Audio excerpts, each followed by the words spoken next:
Notimundo a la carta. Información oportuna al instante mientras realiza sus actividades al mediodía.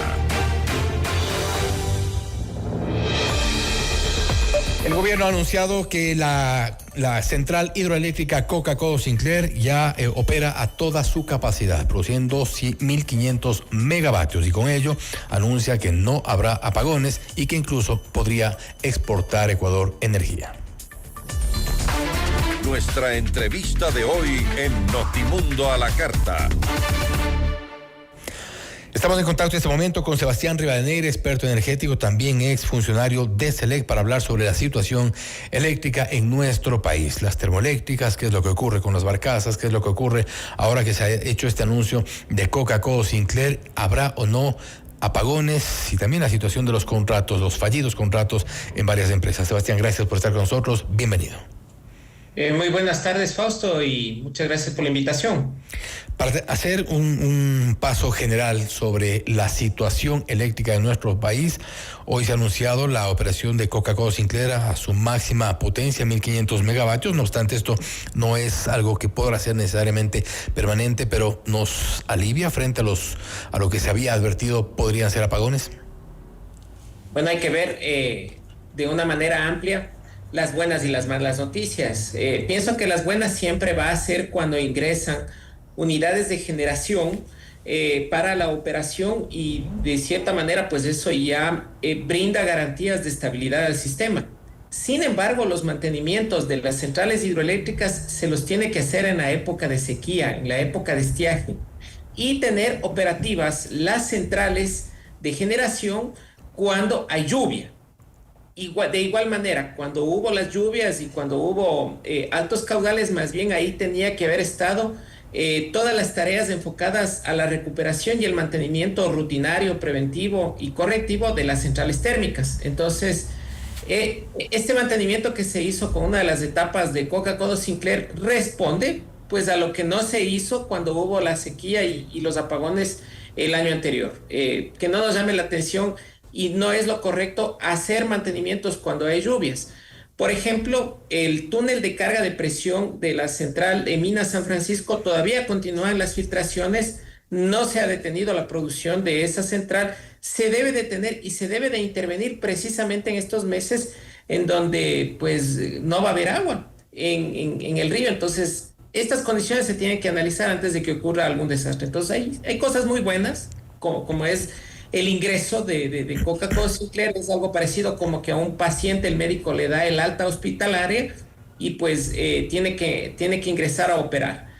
Pero también hay que considerar que hay mantenimientos que todavía se tienen que hacer, mantenimientos correctivos que todavía hay que hacer en la central, y especialmente es a nivel de turbinas, todo lo que son rodetes e inyectores. Ya se han recuperado 7 de los 8 rodetes, ahora hay más disponibilidad, más o menos se espera que durarían unas 60,000 horas de operación, lo cual significa unos 8 años de trabajo continuo, a pesar de la alta sedimentación que tiene el río Coca. Entonces, eso significa que son buenas noticias, ¿no?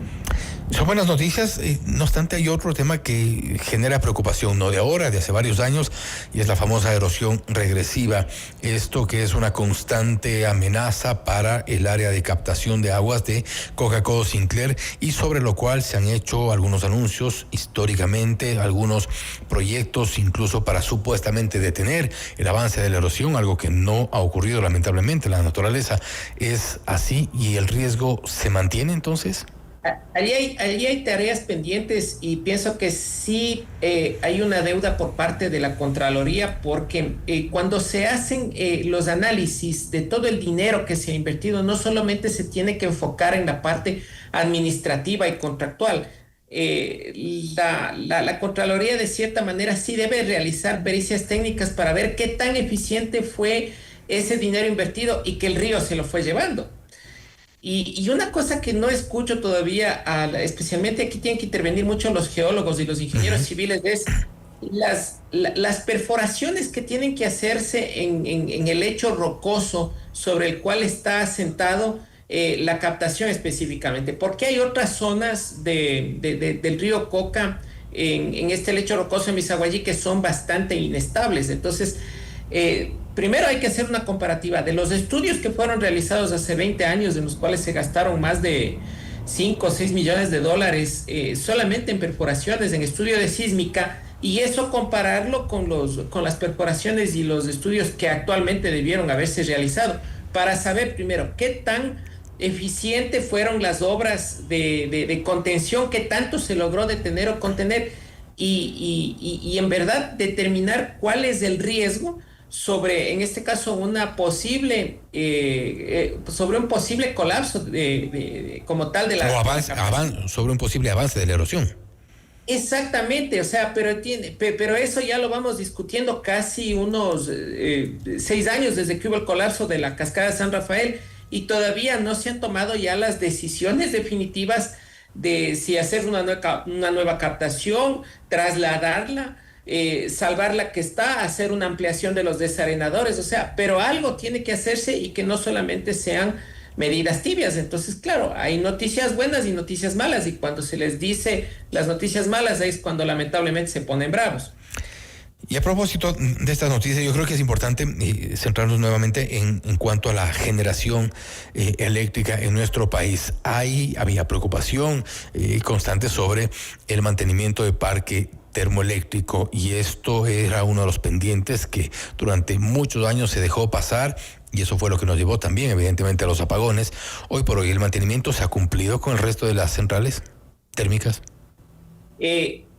Aquí todavía siguen existiendo falencias, porque hay empresas que desde la época de Uquillas han seguido metiendo los tentáculos y siguen siendo adjudicadas para mantenimientos preventivos y correctivos, especialmente en las centrales térmicas. Entonces, en lugar de concesionar lo que está funcionando correctamente, como es Coca-Cola Sinclair, y que se han corregido muchos defectos, y hay otros todavía por corregir, pero yo no concesiono lo que está funcionando bien, pues yo debería concesionar lo que está funcionando mal y decir a los consorcios, a las empresas internacionales, bueno, mire, ¿sabe qué? Tengo 10 centrales térmicas, cada una de N capacidad. ¿Quiénes están interesados en intervenir, hacer overhaul, reparar, modernizar y un sinnúmero de tareas y de operaciones para que entren en este caso al servicio interconectado? O sea, ahí es donde va, porque hay muchas de esas centrales viejas que están en la provincia del Guayas, y precisamente el Sistema Nacional de Transmisión y todas las líneas que abastecen, especialmente desde la provincia de la Suay y van hacia Guayas a abastecer más de 1,200 megavatios, están completamente saturadas. ¿Y por qué? Porque no hay generación propia, aunque sea térmica, en la misma provincia del Guayas. Entonces, ahí hay algunas centrales que todavía se encuentran botadas y no han sido repotenciadas, ni por el público, peor por el privado, por toda la serie de trabas burocráticas que todavía existen en el ministerio. O sea, ¿qué hubiese sido lo racional? Si hay una fusión de ministerios y están haciendo una reestructuración, que la reestructuración no solamente sea administrativa, sino también funcional. Entonces, ¿qué puede saber el Ministerio de Trabajo, el Ministerio de Economía, sobre cuál es la reestructuración que le va a permitir ser más ágil a este ministerio, a este Titanic, en realidad, porque es demasiado grande, para que sea funcional en la parte eléctrica y se elimine ciertas funciones burocráticas que no han traído beneficio al país, y se reestructure con otras funciones que sí deben que sí deben de aparecer, porque cuando se creó el Ministerio de Electricidad como tal, la función era pensado en un tema de eficiencia energética, de nuevas tecnologías. Pero eso Sebastián, tema de focos doradores y todo eso. Eso contrasta con lo que escuchamos hace pocos instantes del presidente Noboa, en el sentido de que incluso vamos a exportar energía, porque tenemos una producción incluso superior o una capacidad exportable, se ha dicho más o menos de unos 300 megavatios. Contrasta con el diagnóstico que usted y algunos de los técnicos han hecho. ¿A quién le creemos? A ver, lo que se tiene que analizar no es la potencia instalada y los 300 megavatios, porque de los 1,500 instalados, recordemos que máximo llega una punta de 1,200 por restricciones operativas de la misma central, y de que en este caso el tanque de presión, ese pequeño envase que tiene ahí, máximo dura 4 horas. No es así. Pensemos lo siguiente, los ecuatorianos, o sea, un fin de semana el Ecuador está demandando 87 gigavatios hora al día, pero entre semana que están las industrias y todo el mundo estamos en nuestras actividades, llega a unos 95 gigavatios hora al día. Ha habido récords de hasta sobre los 100 gigavatios hora. Cuando estemos hasta 90 gigavatios hora al día, no hay problemas. El problema es cuando se supera eso y de dónde se abastece de más energía. Entonces, mientras nosotros sigamos importando energía de Colombia, cada vez que importemos energía significa que hay crisis. Y también, si nosotros aparentemente nos está sobrando energía, ¿por qué estamos importándola?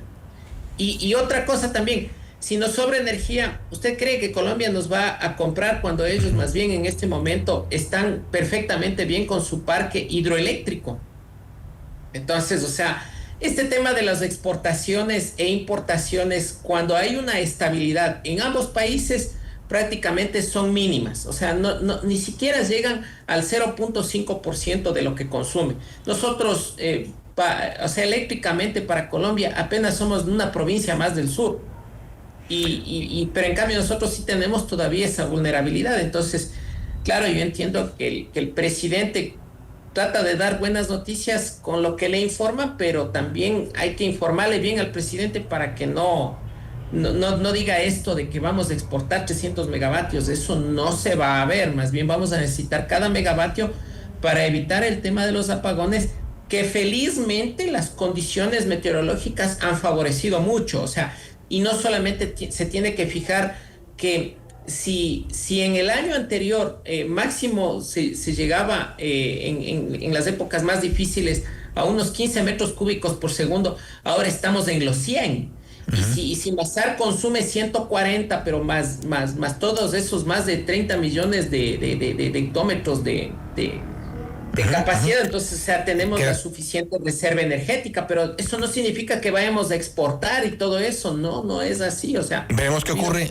Ya el tiempo seguramente nos dará respuestas del tiempo y San Pedro para ver qué ocurre ya en estas próximas semanas y meses. Sebastián, nuevamente, gracias por su tiempo, gracias por haber estado con nosotros.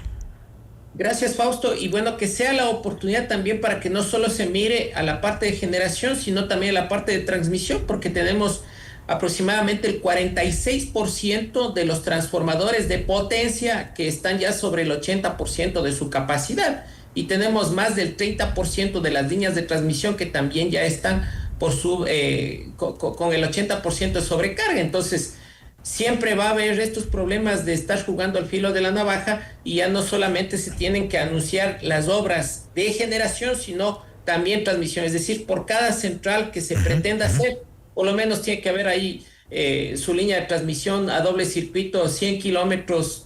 O sea, todavía hay mucho por hacer. Todo es parte del sistema al que hay que ponerle mucha atención. Sebastián, nuevamente, gracias por haber estado con nosotros. Gracias, muy amable. Sebastián Rivadeneira, experto energético, también es funcionario de CEREG, hablando sobre la situación eléctrica en nuestro país. Esto es Notimundo a la Carta, siempre bien informados. Notimundo